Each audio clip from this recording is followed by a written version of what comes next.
নমস্কাৰ সমূহ দৰ্শকক স্বাগতম জনাই মই কৰবীয়ে আপোনালোকৰ প্ৰিয় অনুষ্ঠান ঘৰে ঘৰে বাস্তুশাস্ত্ৰলৈ স্বাগতম জনাইছোঁ। আমাৰ প্ৰশ্নোত্তৰ শিতান যিহেতু আমি লৈছিলোঁ, তাৰ আগতে কিন্তু আমি এটা নিৰ্দিষ্ট বিষয় আপোনালোকৰ বাবে লৈ আহিছিলোঁ আৰু আপোনালোকৰ সমস্যাসমূহৰ সমাধান দিবৰ বাবে আমি প্ৰতিবাৰৰ দৰে এইবাৰো আপোনালোকৰ প্ৰিয় বাস্তুবিদ অৰ্পণ দত্তক আমাৰ ষ্টুডিঅ'ৰ মজিয়াত ৰাখিছোঁ। তেওঁ আপোনালোকৰ সকলো সমস্যা সমাধান দিব। নমস্কাৰ অৰ্পণ দা, আপোনাক সুপ্ৰভাত জনাইছোঁ, লগতে স্বাগতম। ফাগুন মাহৰ আমাৰ শুভ দিন, ঘৰ লোৱা, গৃহ প্ৰৱেশ আৰু গৃহ আৰম্ভ, তাৰ দিনকেইটা মই চাই আপোনালোকক ক'ম বুলি সদায় কওঁ। ফাগুন মাহৰ মই দিনকেইটা কৈছোঁ। 1 ফাগুন, ইংৰাজী 14 ফেব্ৰুৱাৰী, শুক্লপক্ষ, শুভ কৰ্ম, সময়টো হ'ল ৰাতিপুৱা 4টা বাজি 28 মিনিটৰ পৰা গধূলি 6টা বাজি 3 মিনিটলৈকে। 6 ফাগুন, 19 ফেব্ৰুৱাৰী, শুক্লপক্ষ, সময় দিনৰ 1টা বাজি 42 ছেকেণ্ডৰ পিছত গধূলিলৈকে আছে। 8 ফাগুন, ইংৰাজী 21 ফেব্ৰুৱাৰী, শুক্লপক্ষ, শুভ সময় হ'ল ৰাতিপুৱা 9টা বাজি 25 মিনিটৰ পৰা দিনৰ 1টা বাজি 16 মিনিটলৈকে। 9 ফাগুন, 22 ফেব্ৰুৱাৰী, শুক্লপক্ষ, শুভ সময় হ'ল ৰাতিপুৱা 10টা বাজি 42 মিনিটৰ পৰা দিনৰ 1টা বাজি 55 মিনিটলৈকে। 13 ফাগুন, ইংৰাজী 26 ফেব্ৰুৱাৰী, শুক্লপক্ষ,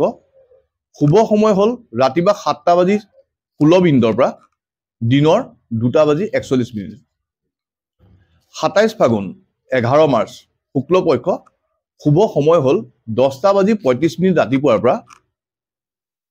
12টা বাজি 55 মিনিট দুপৰীয়ালৈকে। আৰু হ'ল 29 ফাগুন, 13 মাৰ্চ, শুক্লপক্ষ, শুভ সময় হ'ল ৰাতিপুৱা 8টা বাজি 25 মিনিটৰ পৰা গধূলি 6টা বাজি 30 মিনিটলৈকে। আৰু ইয়াৰ মাজতে মই আপোনালোকক ঘৰখনৰ নিগেটিভিটি আঁতৰ কৰা এটা দূৰৰ কাৰণে কথা কৈছোঁ। সেইটো হ'ল আমাৰ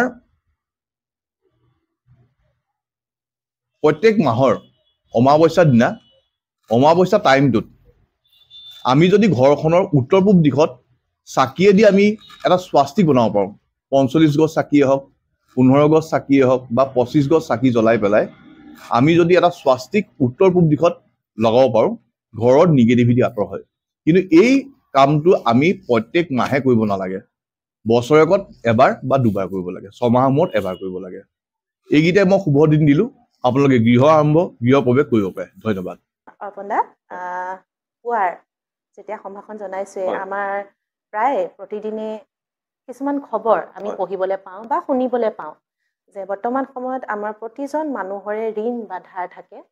আৰু সেই ঋণ আমি পৰিশোধ কৰিবলৈ গৈ বহুতো সমস্যা হয়। যিহেতু বেংকসমূহেও বা কিছুমান প্ৰতিষ্ঠানে আমাক লোন দিবলৈ আগ্ৰহী।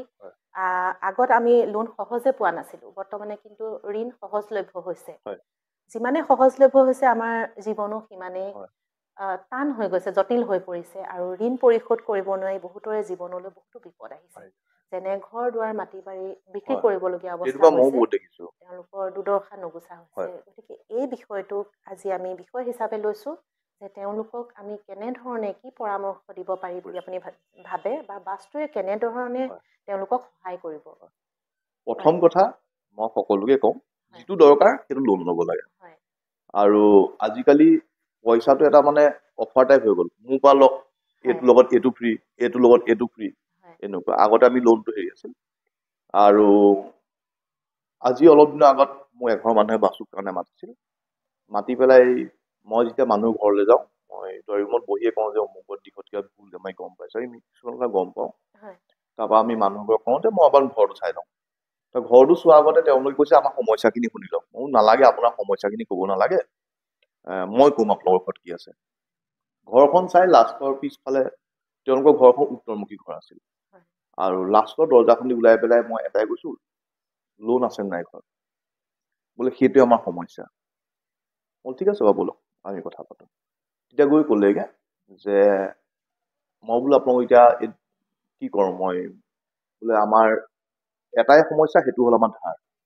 ধাৰ মানে 16 লাখ টকা ধাৰ, তাকো বেংক, গোট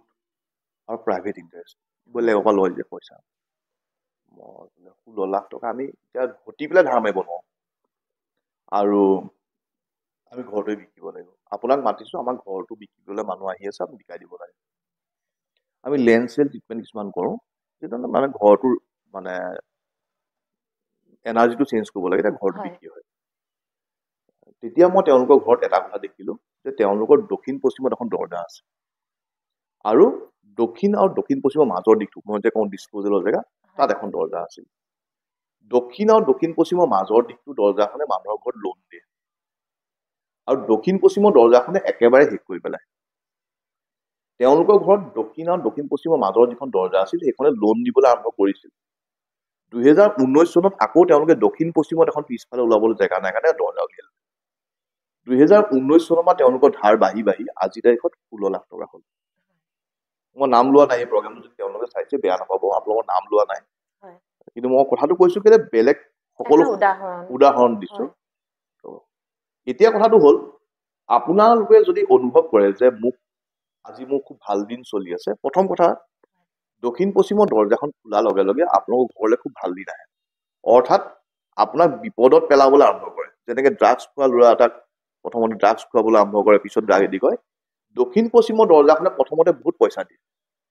এনেকুৱা ধৰণে পইচা দিব আপুনি ভাবিব নোৱাৰাকে পইচা দিয়ে তাৰপৰা লোন দিয়ে তাৰপৰা আপোনাক ডুবাই দিব এই দৰজাখনৰ কামেই হ'ল এইটো 2019 চনত তেওঁলোকে এটা অফাৰ পালে যে ঘৰটো বন্ধকত দি পেলাই বিজনেছ লোন এটা লওঁ 10 লাখ টকা লৈ ল'লে 10 লাখ টকাৰ সেই দোকানখন লোকচানত যাবলৈ আৰম্ভ কৰিলে দোকানখন অলপ লোকচানত যোৱাৰ লগে লগে ৱাইফৰ নামত ঘৈণীয়েক মানে ৱাইফৰ পৰা গোটৰ পৰা লোন ল'লে যেহেতু ধাৰ মাৰিব লাগিব দোকান চলিব লাগিব 10 লাখ টকা লোন অলৰেডি ল'লেই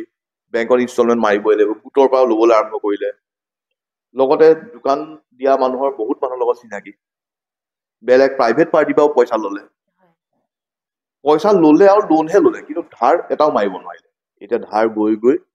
মানে মই আপোনাক এমাউণ্টটো কৈছো মানে 16 লাখ 20 লাখ টকা ওচৰ-চৰি হৈছে যেহেতু কেইবাটাও উৎসৰ পৰা তেওঁলোকে ধাৰ ল'লে গতিকে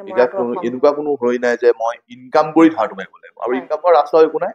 লাষ্ট এটা কাম কৰিলে তেওঁলোকে আজি অলপ দিনৰ আগত দোকানখন একেবাৰে বন্ধ কৰি ঘৰ সোমাই দিলে তাৰপৰা ঘৰ সোমোৱাৰ পিছত গম পাইছে যে তেওঁ ঘৰত কথাবোৰ কোৱা নাছিল হাজবেণ্ডে যেই দোকানখন বন্ধ কৰিলে তেতিয়া পইচা বিচৰা মানুহখিনি ঘৰলৈ আহিবলৈ আৰম্ভ কৰিলে তেতিয়া ঘৰত গম পাইছে তেওঁলোকৰ দেউতাক পেঞ্চনাৰ মাক ঢুকালে দেউতাকে বনোৱা ঘৰ কথাটো এইটোৱেই মই আজি কৈছো যদি দক্ষিণ পশ্চিমৰ ফালে আমাৰ দৰজা থাকে আৰু আগফালে হওক বা পিছফালে হওক দক্ষিণৰ পৰা দক্ষিণ পশ্চিমৰ ফালে এখনো যদি দৰজা আছে পাৰিলে চব ইটা গাঁঠি পাৰিলে নহয় আপোনালোকে যদি আছে ইটা গাঁঠি বন্ধ কৰক যদি ভাল দিনো চলি আছে বন্ধ কৰক যদি বেয়া দিনো চলি আছে বন্ধ কৰক কাৰণ এই দৰজাখনে প্ৰব্লেম দিবই সেইকাৰণে কৈছো আৰু দক্ষিণ পূব দিশটো আমাৰ ঘৰখনৰ দক্ষিণ পূব দিশটো তেওঁলোকৰ এটা বৰিং আছিল দক্ষিণ পূব দিশটো আমাৰ অগ্নিৰ দিশ তাত এটা বৰিং আহি যোৱা মানে তাত ৱাটাৰ এলিমেণ্ট আহিছে তেতিয়া পইচাটো ঘৰত থাকিব নে পইচাটো উলিয়াই পঠিয়াই দিয়ে সেইকাৰণে সকলোকে কৈছো ঋণে মানুহক বহুত আৰু ধাৰটো এনেকুৱা এটা বস্তু কলিমেলটো বাজিলে ভয় লাগে ফোন আহিছে মোবাইলটো ৰিং কৰিলে ভয় লাগে কাৰ ফোন আহিছে ৰাস্তাত ওলাই গ'লে ভয় লাগে কোনোবাই মোক পইচা বিচাৰি বেয়াকে ক'ব নেকি মই দেখিছো তেনেকুৱা সেইকাৰণে আপোনাক অনুৰোধ কৰিছো লোন যদি লয় লওক কাৰণ ময়ো হাততো লোন আছে ময়ো এতিয়া ঘৰ এটা বনাইছো মই হাউচিং লোন লৈছো লোন ময়ো লৈছো আপোনালোকেও লওক কিন্তু যিটো লাগে সেইটো লওক আৰু লোন লোৱাৰ পিছত বা আগত আপোনালোকে মন কৰিব ঘৰখনৰ যেন দক্ষিণ পশ্চিম দিশটো আৰু দক্ষিণ পূব দিশটো আপোনালোকৰ সঠিক হৈ থাকে সেইকেইটা থকাৰ পিছত আপোনালোকে নিৰ্ভয়ে লোন মাৰিব পাৰিব মই জানো লোন মাৰিবলৈ আমি নিজে কাম কৰিবই লাগিব মাৰিব পাৰিব এইকেইটা দিশ মন কৰক দক্ষিণ পশ্চিমৰ দৰজা আৰু দক্ষিণ পূবৰ ফালে যদি আমাৰ আণ্ডাৰগ্ৰাউণ্ড ৱাটাৰ টেংকি পানী বৰিং বা চেপ্টিক টেংক থাকে সেইকেইটা থাকিলে অলপ প্ৰব্লেম দিব তেনেকুৱা থাকিলে মোক ফোন কৰিব মই সুবিধা বিশেষ আপোনালোকে চিন্তা নকৰিব যিহেতু সকলো সমাধান থাকে সকলো সমস্যাৰ সমাধান থাকিবই আপোনালোক সকলোৱে ভালে থাকক আমি সেইটোৱে কামনা কৰোঁ তাৰ বাবে আমি পুৱা আপোনালোকৰ কাষলৈ আহোঁ আপোনালোকৰ সমস্যাবোৰলৈ সকলো ভালে থাকক অৰ্পণ দা আমি আজিৰ অনুষ্ঠানটোৰ প্ৰথমটো প্ৰশ্নলৈ আহিছোঁ লিখিছে মেৰী কাকতিয়ে আমাৰ ঘৰৰ দক্ষিণৰ মাজত লেট্ৰিনৰ টেংকি আছে কিবা অসুবিধা হ'ব নেকি দক্ষিণৰ মাজত হ'লে আপোনাৰ অলপ প্ৰব্লেম বিশেষ প্ৰব্লেম দিয়া দেখা নাই অলপ প্ৰব্লেম দেখা যায় আপোনালোকে এটা কাম কৰিব যদি দক্ষিণৰ মাজত আছে আজিকালি ফ্ল'ৰত মৰা কালাৰ কিনিবলৈ পায় এছিয়ান পেইণ্টছৰে হওক বা ইণ্ডিগৰে হওক তেনেকুৱা মই এইকেইটা পেইণ্টছৰ নাম জানো কাৰণে এইকেইটা ওলাইছে এতিয়া এডভাৰটাইজ কৰা নাই ফ্ল'ৰ পেইণ্ট কিনিবলৈ পায় 550 টকামান লিটাৰ লৈ 2 লিটাৰমান লাগিব টেংকি যিটো ওপৰ চাইডটো ওলাই আছে সেই গোটেই চাইডটো আপোনালোকে যদি য়েল্লো কালাৰ কৰি দিয়ে অৰ্থাৎ ওলাই থকা আগত চাইডটো আৰু ওপৰটো যিটো ওলাই আছে আপোনালোকে হালধীয়া কালাৰ কৰি দিয়ে প্ৰব্লেমখিনি সেইখিনিতে 90% চল্ভ হৈ যাব 10% সৰুৱা প্ৰব্লেম দিব পাৰে আৰু এই ৰংটো এটাই ভাল ফ্ল'ৰ পেইণ্টটো এবাৰ মৰাৰ লগে লগে 2-3 বছৰ মাৰিব নালাগে কণ্টিনিউ মাৰি থাকিব কোনো আপোনালোকৰ ইমান প্ৰব্লেম দিব হয় খুব কম খৰচতে আৰু বৰ বিশেষ আপোনালোকে চিন্তা কৰি নাথাকিব চিন্তা কৰিব নালাগে আপোনাৰ এটা ষ্টক 100% যদি 90% চল্ভ হৈ যায় 10% আপোনালোকে নিজেও চল্ভ কৰিব পাৰিব ইমান চিন্তা কৰিব নালাগে আৰু বহুতে সকলো শুদ্ধ হৈ থকাৰ পাছতো নিজে মনে ভাবি যে দিশটো ভুল হৈ আছে ভয় খাই থাকে গতিকে আহিছো পাছৰ প্ৰশ্নটোলৈ ৰূপা হাজৰিকাই লিখিছে দাদা আমাৰ টয়লেটটো আছে দক্ষিণ পূব দিশত আৰু সেপ্টিক টেংক আছে উত্তৰ পূব দিশত কিবা অসুবিধা হ'ব নেকি উত্তৰ পূব আৰু দক্ষিণ পূব দুটাই হৈ আছে টেংকটো উত্তৰ পূবৰ টেংকটো আপুনি যদি আছে মন কৰিব বাৰীখন যদি আমাৰ ডাঙৰ হয় তেতিয়া উত্তৰ পূবটো বাৰীখনৰ একদম শেষলৈ থাকিব আমাৰ অসমৰ মানুহত মই যেতিয়া যাওঁ আমাৰ অসমীয়া মানুহৰ যেতিয়া যাওঁ ঘৰৰ বাৰীবোৰ বহুত ডাঙৰ থাকে ত' আপোনালোকে যদি আপোনালোকৰ ঘৰৰ পিছফালে যদি উত্তৰ পূব যেতিয়া পৰিছে পিছফালে হ'ব চাগে কাৰণ চেফটি টেংকটো আমি সদায় পিছফালে বনাওঁ উত্তৰ চাইডটো আপোনাৰ পিছফালে হ'ব চাগে পিছফালে যদি আপোনালোকৰ বাৰী কৰিব পৰা জেগা আছে তেতিয়া মন কৰিব যে উত্তৰ পূবত আমাৰ চেফটি টেংকটো নাই পৰা কাৰণ উত্তৰ পূবটো বাৰীখনৰ একদম শেষলৈ হ'ব ঘৰৰ লগত উত্তৰ পূবটো নহ'ব আৰু দক্ষিণ পূবৰ টয়লেটটো আপোনালোকে এটা কাম কৰিব অনলাইন কিনিবলৈ পাব ৰঙা টেপ আপুনি যদি গুগললৈ গৈ মানে যিবোৰ অনলাইন আমি মাৰ্কেটিং বা ফ্লিপকাৰ্টে হওক এমাজনে হওক তাত 3 ইঞ্চ ৰেড বাস্তু টেপ বুলি মাৰি দিব আহি যাব 200-250 টকা লয় তেনেকুৱা টেপ কিনিব টয়লেটটো চাৰিফাল লগাই দিব আৰু পাৰ্মানেণ্ট চলিউশ্যনৰ কাৰণে আমাক ফোন কৰিব তেতিয়া পাৰ্মানেণ্ট চলিউশ্যনটো আমি অলপ দিব দিগদাৰ পাওঁ কেতিয়াবা দিশটো ভুল হৈ গ'লে পাৰ্মানেণ্ট লগালে ভুল হৈ যাব পাৰে নিশ্চয়কৈ যিহেতু তেওঁ কৈছে যে টয়লেটটো দক্ষিণ পূব দিশত আছে ৰঙা টেপ লগাব অসুবিধা আহিব পাৰে দক্ষিণ পূবত থকাৰ লগে লগে আপোনালোকে মন কৰিব আপোনালোকৰ ঘৰত যদি অলপ ফাইনেন্সিয়েল প্ৰব্লেম আহিব পাৰে দুৰ্ঘটনা হোৱা চান্সটো অকণমান বাঢ়িব পাৰে আৰু কামত বাধা পৰা আৰু দক্ষিণ পূবৰ টয়লেটে আৰু এটা বস্তু দিয়ে সেইটো হ'ল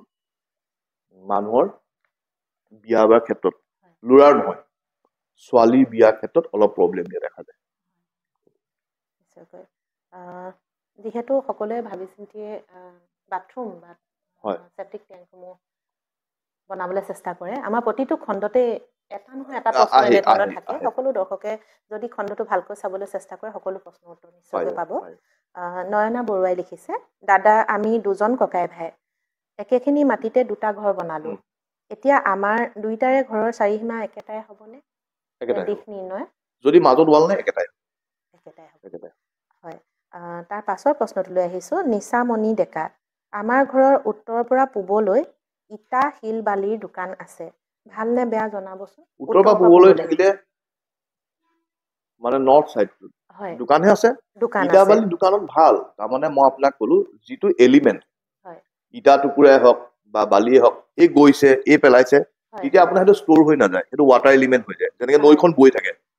সেইকাৰণে তাত আৰু উত্তৰ আৰু পূবলৈ যদি আপোনালোকৰ ইটা বালি ষ্টক আছে আপোনালোকে মন কৰিব এই ষ্টকটো খুব ভালকে চলিছে চলিবহে একো চিন্তা কৰিব নালাগে অৰ্থাৎ অৰ্পণ দা উত্তৰৰ পৰা পূবলৈ যদি নৈ থাকে বা তেনেধৰণৰ জান থাকে এতিয়া আপুনি আজি ইটা টুকুৰা আপোনালোকৰ ষ্টক এটা আছে ৰাতিপুৱা ইটা গাড়ী পেলালে দুদিনত ইটা গাড়ী বিক্ৰী হ'ল আকৌ ইটা গাড়ী পেলালে ষ্টক হৈ নাথাকে সেইটো এটা ৱাটাৰ এলিমেণ্ট মানে ফ্ল'ট আছে ফ্ল'ট থাকিলে ভাল সেইকাৰণে আপোনালোকে একো চিন্তা নকৰিব বহুতৰে বহুতো সমস্যা থাকে বেলেগ বেলেগ কিন্তু সমস্যা বুজি নাপায় মানে ইটা দমটো ভাবিলে ইটা দমটো যে চেঞ্জ হৈ আছে সেই কথাটো আমিহে জানো এটা ফ্ল'ট আছে তাৰমানে আহিলে গাড়ী এটা গ'ল আকৌ আহিলে গাড়ী এটা গ'ল ৱাটাৰ এলিমেণ্ট যেনেকে নৈখন বৈ থাকে উত্তৰ দিশে আছে তেওঁ সেয়ে হয়তো চিন্তা কৰি আছে হয় দীপিকা হাতীমূৰীয়া বাইদেৱে লিখিছে আমাৰ ঘৰৰ পিছফালৰ দুৱাৰখন মূল দুৱাৰখনতকৈ ডাঙৰ কিবা অসুবিধা হ'ব নেকি আচলতে মূল দুৱাৰখন ডাঙৰ হোৱাটো আমি সকলোৱে কওঁ যে মূল দুৱাৰখন ডাঙৰ হ'ব লাগে কিন্তু আপোনালোকৰ এনেকুৱা যদি হ'ল যে পিছফালৰ দৰ্জাখন ডাঙৰ হ'ল আগফালখন সৰু হ'ল ইমান দিগদাৰি নাই যদি পিছফালৰ দৰ্জাখন সঠিক দিশত আছে সেইখন ডাঙৰ হৈ আছে সেইখন কামহে দিব সেইকাৰণে ইমান চিন্তা নকৰিব পল্লৱী শইকীয়া বাইদেৱে লিখিছে ছাৰ আমাৰ পানীৰ সামাৰচিবলটো উত্তৰ পূবত বহালো কিবা অসুবিধা হ'ব নেকি সেইটো বেষ্ট দিশ সেইটো সবচে বেষ্ট দিশ ইয়াত কোনো কনফিউজনে নাই বেষ্ট অফ দা বেষ্ট দিশত আপুনি বহালে প্ৰথমটো প্ৰশ্ন হয়। যাৰ সমিধান অৰ্পণদাই একে আশাৰে ভাল বুলি এইটো ক'ব লাগে আমাৰ বেষ্ট অফ দা প্ৰতিবেদন। বেষ্ট। হয়, আপোনালৈ শুভেচ্ছা। যিহেতু আপুনি খণ্ডবোৰ চাবলৈ চেষ্টা কৰিবচোন। প্ৰতিবাৰে প্ৰতিটো দিশৰ কথা ক'লত উত্তৰ পূব দিশটোকে হয়, অৰ্পণদাই কৈ আহিছে কৈ যে চামাৰচিবুলৰ বেষ্ট দিশ বুলি। আমাৰ শেষৰটো প্ৰশ্নলৈ হয়। আহিছোঁ, অনুষ্ঠান প্ৰায় শেষৰ পিনে গতি কৰিছোঁ। এজন দৰ্শকে লিখিছে, নমস্কাৰ দাদা, মোৰ ঘৰৰ দক্ষিণ পশ্চিমৰ দক্ষিণ ফালে উত্তৰলৈ মুখ কৰি বহা লেট্ৰিন আছে। এতিয়া মই আজি কৈছো দৰ্জাখন উত্তৰলৈ মুখ কৰি দৰ্জাৰ আছে। লগত কথা নাই। অসুবিধাৰ প্ৰতিকাৰ মানুহৰ জনাবচোন। আমি টয়লেট চিটটো হয়। ফেচিং যদি আমি যিখিনি ভুল হৈ আছে সেইখিনি থাকক, হয়, সেইখিনি ইমান প্ৰব্লেম নাই। যদি নতুনকে ঘৰ বনাইছে টয়লেট চিটৰ ফেচিংটো আপুনি যেতিয়া বহিব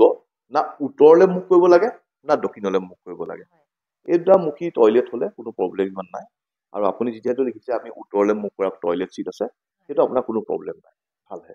উত্তৰ বা দক্ষিণমুখী মুখী হ'ব হ'ব লাগে লাগে অৰ্থাৎ। টয়লেট হয়, চিটটো। ধন্যবাদ অৰ্পণদা। হয়। দৰ্শকসকলৰ ফালৰ পৰাও আপোনাক ধন্যবাদ জনাইছোঁ।